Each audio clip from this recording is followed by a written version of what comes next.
Just help yourself to my lips, to my arms. Just say the word and they are yours. Külalakilag még félkész állapotban vagyok, legalábbis én. Hamarosan egy borotválkozás és egy átöltözés vár rám. A sarokban, hát úgymond készülő Méhes Gábor azonban már szinte teljes harci vízben, bár nyilván nem egy szál ingben fogja végrehajtani a feladatot. Ilyenkor mindig kicseréljük egymás között az információkat. Állítólag a meccs után a Ferguson hivatalosan is tesz egy 60 millió eurós sajnálatot a Ribéryért. Most ezen senki ne akadjon ki, hogy ez most etikátlan vagy nem az, mert ez pontosan a Bayern München módszer. Ez egy szakanyag, méghozzá az 50 Premier League titok. Itt például az is kiderül, hogy mondjuk Patrice Evra egy ízben kihívott a klubtól egy villanyszerelőt, mert egy villanykörtét kellett kicserélnie.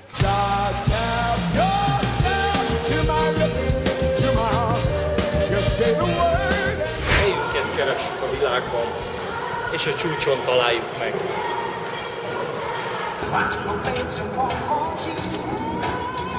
Pisti a szerelés nagymestere. Én mindig arra figyelek, hogy soha ne hagyjuk ott a szettet a stadionokba. Nem végezte volna a technika tanár szakot a főiskolán, akkor nem tudnánk közvetíteni.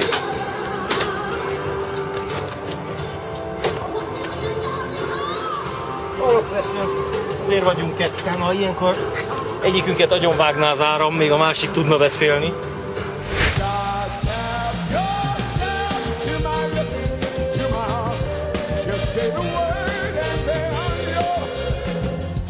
Alapszabály, hogy éhes gyomorral nem szabad közvetíteni, persze ismeretlen eredetű ételt sem szabad elfogyasztani, így hát a klasszikus bajor konyha remekeiből válogattunk. Hozzáteszem, a világ stadionjai közül itt részesül ilyen ellátásban a riporter, minden más esetben csak az úgynevezett, ezt kiveszem ezt a rossz belőle, lunchbag, azaz vacsorás zacskóján, szendvicssel, almával, vízzel. Hát ezt majd a mérkőzés közben, ha gondoljuk, elfogyasszuk, hiszen akkor nem lesz időnk ezeket a lukulószi lakomákat élvezni most.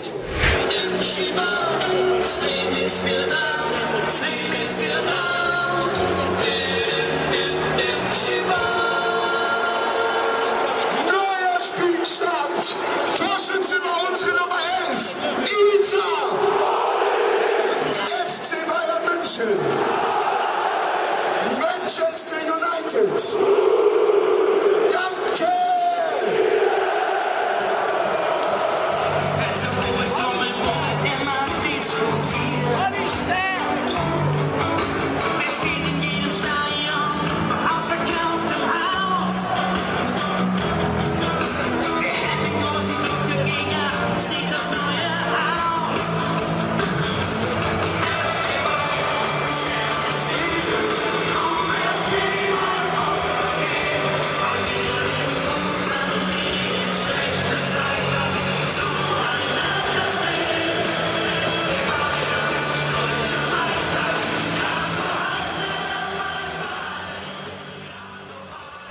Pakolunk, jól éreztük magunkat, jó meccs volt, drámai meccs volt, úgyhogy azt gondolom, hogy mindenki jól szórakozott.